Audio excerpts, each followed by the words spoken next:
वो आता है श्रम की व्यवस्था कौन करेगा। क्या श्रम की व्यवस्था कौन करेगा? की व्यवस्था कौन करेगा? कौन करेगा। ठीक है, इसको देखते हैं, थोड़ा सा हम रीड करते हैं। ठीक है, कि इसमें हमें क्या क्या चीजों को देखना है। भूमि के बाद श्रम उत्पादन का अन्य आवश्यक कारक है। खेती में बहुत अधिक परिश्रम की जरूरत होती है, बहुत मेहनत रखती है खेती में। खेती अकेला बंदा कर भी नहीं सकता। ठीक है, बहुत परिश्रम की जरूरत होती है। छोटे किसान अपने परिवारों के साथ अपने खेती में खुद कार्य करते हैं। इस प्रकार से खेती के लिए जरूरी श्रम की व्यवस्था खुद ही करते हैं। ठीक है, मझोले और बड़े किसान अपने खेतों में कार्य करने के लिए अन्य श्रमिकों को किराए पर लाते हैं। जो बड़ा किसान रहता है वो क्या करता है, छोटे किसानों को किराए पर लाते हैं। खेतों में काम करने हेतु श्रमिक या खेती में भूमिहीन परिवारों से आते हैं। यह बहुत छोटे प्लॉटों में खेती करने वाले परिवारों में से खेती में कार्य करने वाले श्रमिकों का उगाई गई फसल पर कोई हक नहीं होता जैसा कि किसानों का होता है, बल्कि उन्हें उन किसानों में मजदूरी मिलती है। उन्हें क्या मिलती है? मजदूरी मिलती है, जिनके लिए वे कार्य करते हैं। मजदूरी नगद या वस्तु जैसे अनाज के कुछ में हो सकती है। कभी कभी श्रमिकों को भोजन भी दिया जाता है। क्या कहते हैं कि कभी कभी क्या होता है, श्रमिक जो जाता है वो तो या तो मजदूरी पे जाएगा, पैसे ले लेगा, या फिर वो अनाज पे जाएगा। वस्तु विनिमय का नाम सुना है? आधा आधा जो नहीं, आधा आधा नहीं, वो बंटवारा हो जाएगा। वस्तु विनिमय का मतलब होता है कि वस्तु का विनिमय, यानी वस्तु के द्वारा वस्तु आदान प्रदान। मैं कहता हूँ 25% नहीं, मैं कहता हूँ मेरे पास गेहूं है, तू कहता है मेरे पास चावल है।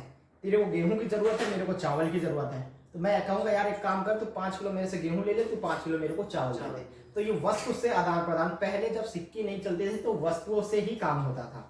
वस्तु आदान प्रदान। ठीक है, इसे कहते हैं वस्तु विनिमय। मतलब पहले जब दुकान नहीं था तो एक दूसरे को दे के ले लेते थे। हाँ, देख के ले लेते थे। ठीक है, हाँ, समझ में आ गया। ठीक है, दिया जाता था। मजदूरी एक इलाके के दूसरे इलाके, एक फसल से दूसरी फसल और खेती में एक कृषि कार्य से दूसरे कृषि कार्य के लिए भिन्न भिन्न होती है। रोजगार की अवधि में भी काफी भिन्नता है। खेत में कार्य करने वाले श्रमिकों या दैनिक मजदूरों के आधार पर कार्य करते या उन्हें कार्य विशेष जैसे कटाई अथवा पूरे वर्ग हेतु कार्य पर रखा जाता है। ठीक है, डाला रामपुर में दैनिक मजदूर का कार्य करता है। कौन? डाला नाम का एक व्यक्ति है, वो डेली मजदूर पे काम करता है। भूमिहीन श्रमिक है। भूमिहीन का मतलब क्या होता है बताओ? भूमि का मतलब भूमिहीन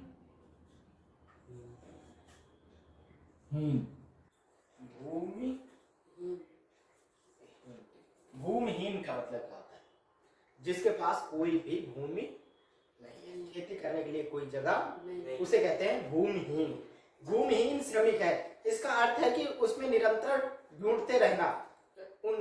कार्य ढूंढते रहना पड़ता है। सरकार द्वारा खेतों में कार्य करने वाले श्रमिकों हेतु एक दिन का न्यूनतम वेतन 60 रुपए तय किया है, परंतु डाला को केवल 35 से 40 रुपए ही मिलते हैं। पालमपुर में खेती श्रमिकों में बहुत अधिक स्पर्धा में, अतः लोग कम वेतन में भी काम करने को राजी हो जाते हैं। डाला अपने परिस्थिति के विषय में रामकली से शिकायत करता है कि एक दूसरे खेतिहार श्रमिक और डाला और रामकली दोनों गांव के निर्धन व्यक्तियों में से एक है। ठीक है, समझ में आ गया कि क्या होता है जब खेती अपने पास नहीं होती तो वो क्या रहता है, अपना काम ढूंढता रहता है इंसान। यार यहाँ पे काम खत्म हुआ तो कहाँ जाऊंगा, वहां काम देख लूं, वहां काम देख लूं। सरकार की न्यूनतम जो थी उस टाइम 60 रुपए थी, 60 रुपए थी, लेकिन उसे 35 से 40 रुपए ही मिलते थे, क्योंकि वहां पे जो जमींदार लोग थे, बड़ी जाति के लोग थे और जिनके पास खेती ज्यादा थी, साहूकार लोग, वो कम थे। खेती तो थी ज्यादा, लेकिन जो गरीब लोग थे वो ज्यादा थे।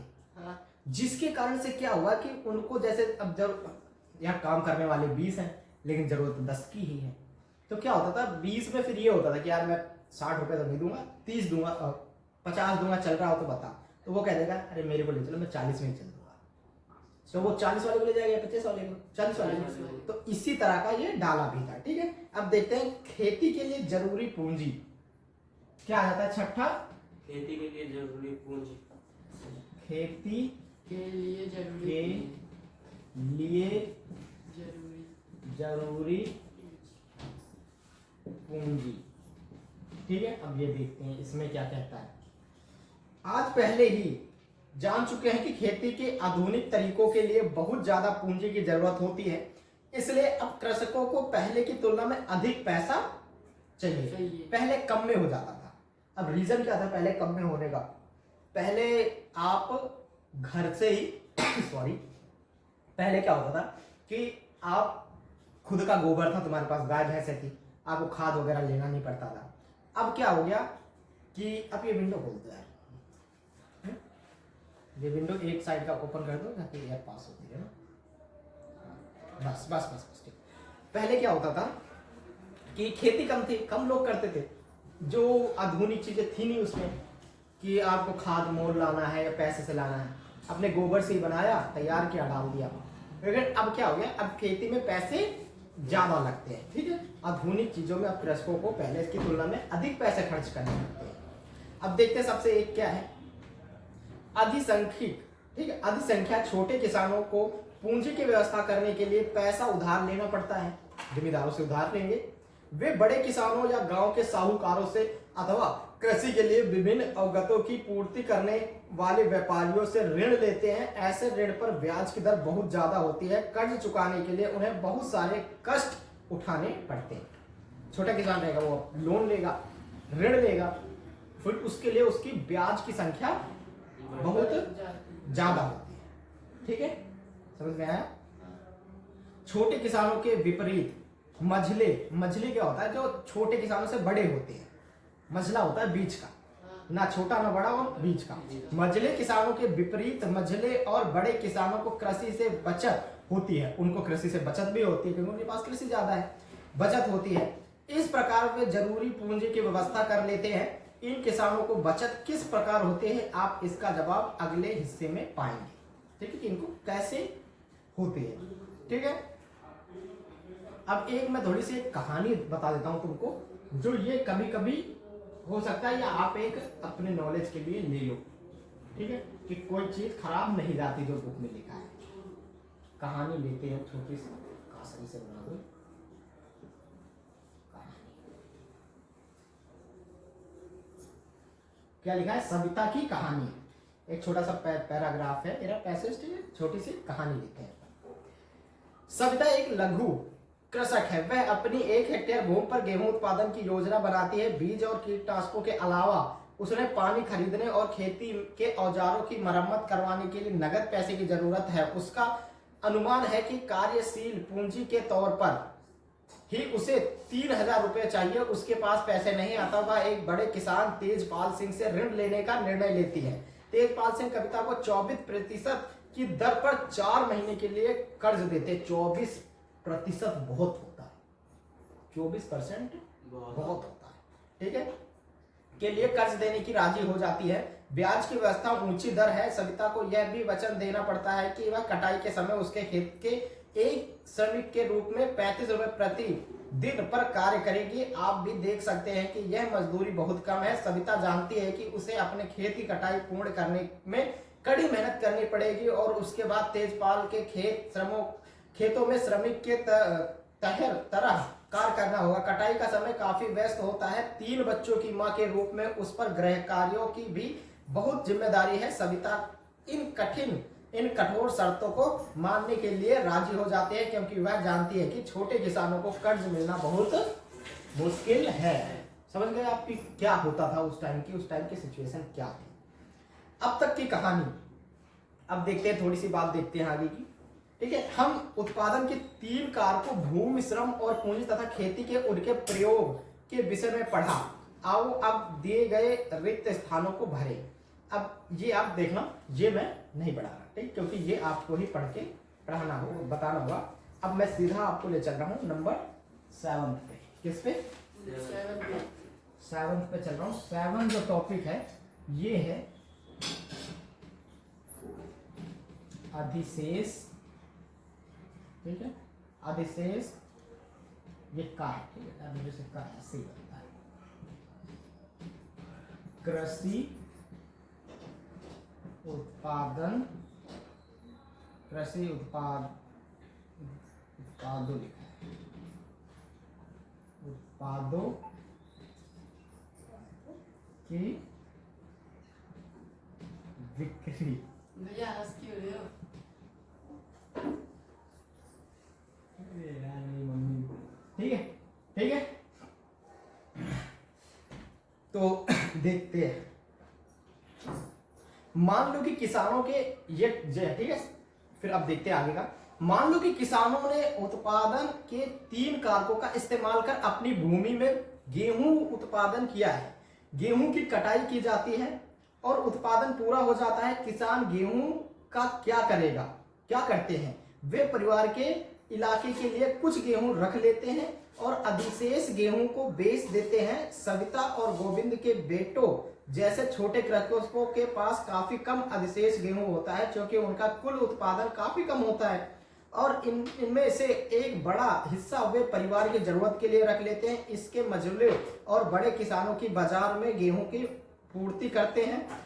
आप देख सकते हैं कि गेहूं में लदी बैलगाड़ी बाजार जा रही है। बाजार में व्यापारी गेहूं खरीदकर उसे आगे कस्बों व शहरों के दुकानदारों को बेच देता है।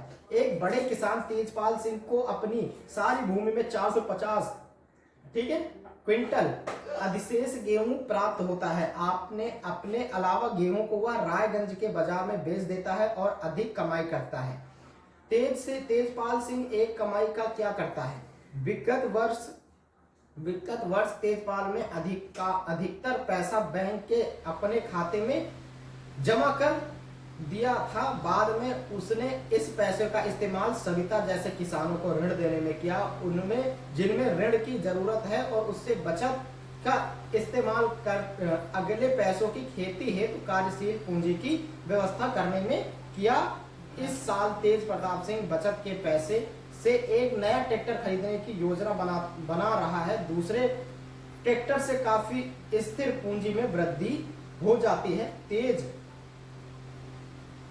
तेजपाल सिंह की तरह दूसरे बड़े तथा मझले किसान भी अधिशेष कृषि उत्पादन को बेचते हैं। आमदनी के रूप में हिस्से को अगले मौसम के लिए पूंजी की व्यवस्था के लिए बचा कर रखा जाता है। इस प्रकार वे अपनी खेती के लिए पैसों की व्यवस्था अपनी ही बचतों के कर लेते हैं और कुछ किसान बचत का उपयोग पशु, ट्रक आदि खरीदने या दुकान खोलने में भी करते हैं। जैसे कि हम देखेंगे कि इन सबको गैर कृषि कार्य हेतु पूंजी कहा जाता है।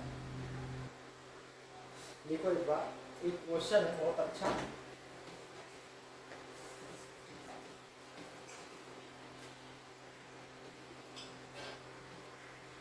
गैर कृषि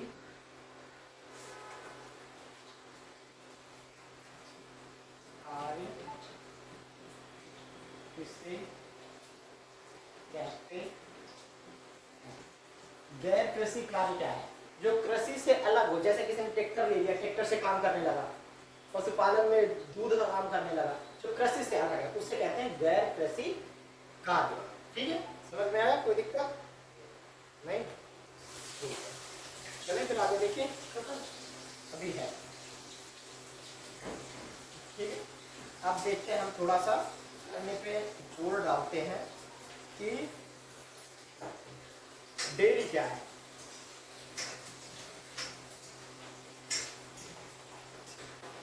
डेयरी जानते हो? पता है डैडी। अरे वो तो नाम है यार, किसी का ब्रांड है।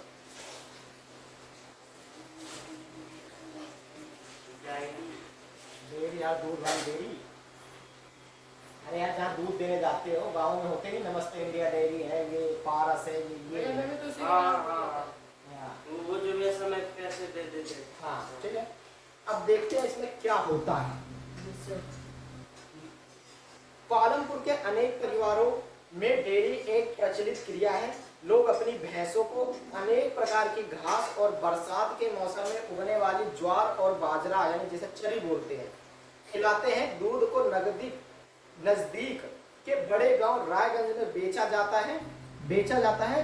शाहपुर नगर के 2 व्यापारियों ने रायगंज में दूध संग्रहालय एवं शीतलन केंद्र खोल रखा है जहां वे दूर दराज के नगरों और कस्बों में भेजा जाता है।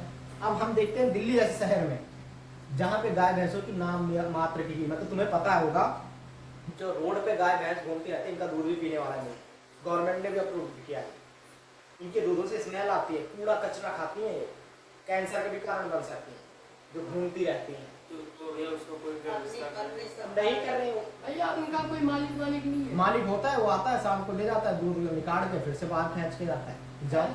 हाँ मतलब तब तो उसका मालिक सब बन जाता होगा, दूध निकाल के फिर उसे फिर से भरा। हाँ वो बेचता है, जबकि उसको क्या दूसरे पे इफेक्ट कैसा पड़ रहा है, उसे तो पैसे कमाने हैं। इसलिए आपने देखा है गांव में डेयरी होती है, डेयरी पर किसान अपना दूध ले जाता है, वहां पे फैट लगता है, फैट लगने के बाद वो आपको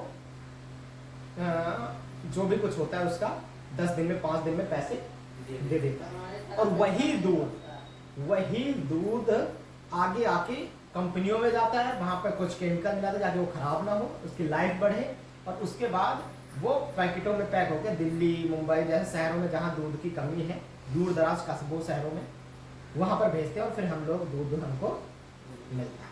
तो ये काम यहाँ पे होता है पालनपुर गाँव में, ठीक है। तो ये आपको पता इसलिए बताया है कि आप लोग जानो कि वहाँ पे डेयरी का भी प्रचलन कैसे चल रहा है। अब देखते हैं विनिर्माण का एक उदाहरण लेते हैं, ठीक है। पालनपुर में लघु स्तरीय विनिर्माण का एक उदाहरण है, जिसे साफ कर दूं।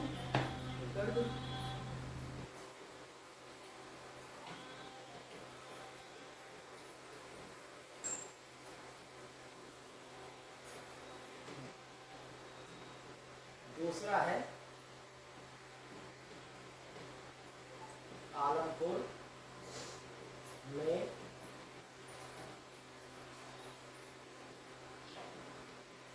लघु स्तरीय विनिर्माण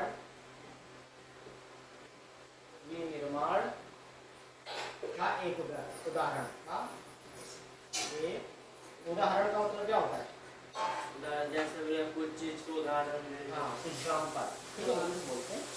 इस समय ग्राम पालनपुर में 50 से कम व्यक्ति विनिर्माण कार्यों में लगे हैं।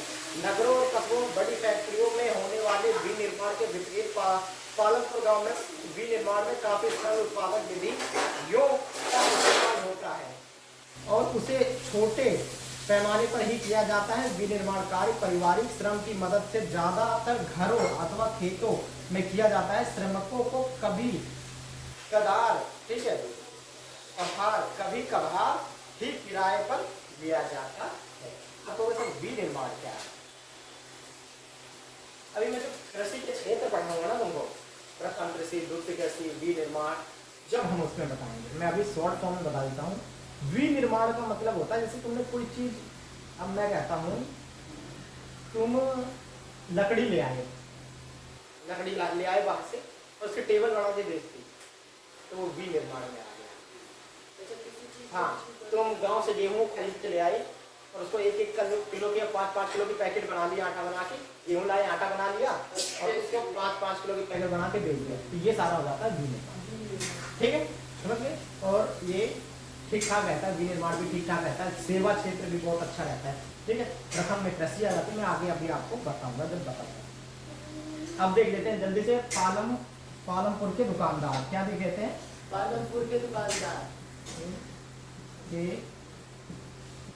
दुकानदार, ठीक है।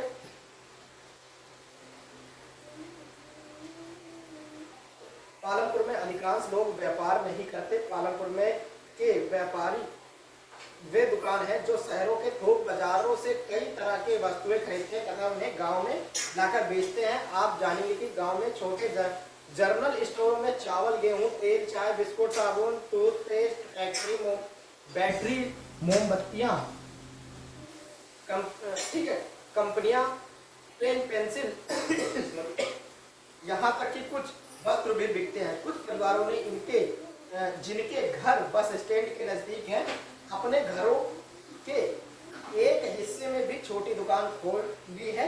वे खाने की वस्तुएं बेचते हैं। ठीक है, अब देख सकते हो जिसका बस स्टैंड के पास एक दुकान है। बस स्टैंड के पास एक दुकान होने के कारण वो अपना व्यापार कर सकता है, क्योंकि वहाँ पे बसें आती जाती हैं, तो वहाँ आप खाने का काम करें, खाने का काम कर लोगे, आराम से आपकी दुकान चलेगी। दुकान चल रही है, कोई दिक्कत, उसकी कोई दिक्कत की बात नहीं होगी। अब दुकान चल रही है तो वहाँ पे आपका एडवांस बिजनेस हो जाएगा। घर का घर है, बगल में दुकान खोल ली, कुछ नहीं तो 100 रुपये तो रोज के आएंगे, 3000 रुपये महीना तो आना ही आना है। और सबसे ज़्यादा जो परचून की दुकान होती है ना, काफ़ी अच्छा बेनिफिट देती है, और उससे भी ज़्यादा देता है खाने का बिजनेस। खाने में 70% बचता है। हाँ, उसमें 70% बचता है। क्या बचता है? 70%। 70% कैसे? सपोज दैट तुम चाय बेच रहे हो, चाय से सबसे ज़्यादा प्रचलित है, चाय बेच रहे हो, 1 लीटर दूध तुमको मिल जाएगा ज़्यादा से ज़्यादा। दिल्ली के अंदर देखें तो जो पैकेट वाला ही लाता है, कोई वो नहीं लाता। अब एक 34 रुपये का शायद आधा लीटर आता है। अब इसको हम देख लेते हैं 2 लीटर में। 70 ले लो। चलो मैंने 70 मान लिया। हाँ 68 हो गया, हाँ, 70 मान लो। 70 रुपये का मान लिया। अब दुकानदार दूध का धुला तो है नहीं, इसमें मिला देगा, थोड़ा सा पानी मिला देगा, ठीक है। पानी मिला देगा तो जो 1 लीटर था वो समझ लो 1.5 लीटर तो हो गया, ठीक है। 1.5 लीटर की क्वांटिटी में हो गया। एक चाय आती है 10 रुपये की, आपने खुद से देखिए। एक ये समझ लीजिए 1.5 लीटर बनाने में उसको ज़्यादा से ज़्यादा 100 रुपये का खर्चा आया। कितने रुपये का? 100 रुपये। मैंने मान लिया 100 रुपये का खर्चा आया, और 10 रुपए का, और मान लिया मैंने 110 रुपये का खर्चा आ रहा है, ज़्यादा अच्छी चाय बनाती उसने, 110 रुपये का मान लिया। अब 110 रुपये का मान लिया, और ये 10 रुपये की एक चाय देता है, छोटी सी कुज्जी देता है। इतनी बड़ी तो है, हाँ, जैसे ठीक है। बबलू अंकल। हाँ, ये एक कुज्जी देता है। अब 110 चाय निकालने के लिए उसको 11 चाय बेचनी पड़ी। 10 रुपये की एक चाय है, 10 थोड़ी सी हाँ, 10 दहाई 100, 10 चाय के 100 रुपये, ओके किलो 11 चाय उसे सिर्फ बेचनी है, इसकी ये लागत निकल आई। अब उसकी ये लागत निकल आई, अब ऐसी कम से कम उसमें 30 चाय तो बना ही देगा, 30 से 35 चाय तो बना ही देगा, छोटी छोटी, ठीक है। अब जोड़ लो आप 30 से 35 चाय के 10 रुपये के हिसाब से कितना, ये समझ लो इसमें वो दुगना कमा रहा है। अगर 110 बना रहा है, 110 कमा रहा है वो, तो लगा रहा है, तो कम से कम इसमें 210 रुपये अपने कमाएगा। 200 तो कमाएगा ही कमाएगा, समझ लो तो कितना फायदा है, दुगना फायदा है, ठीक है। इसलिए खाने का बिजनेस, 350। हाँ, खाने का बिजनेस ज्यादा लोग कर लेते हैं, और ये हर जगह चल जाता है, क्योंकि खाना सबको जरूरी है। कोई बाहर है, दिल्ली में लगा लो खाने के लिए, कितना चलेगा, कुछ कहने की बात नहीं है। मेट्रो की साइड कहीं भी लगाओ, मेट्रो की साइड लगा दो, ठीक है। अब देखते हैं यहाँ चौथा नंबर आ जाता है हमारा परिवहन। परिवहन क्या होता है? हाँ? क्या होता है? परिवहन से विकसित, परिवहन से विकसित होता क्षेत्र,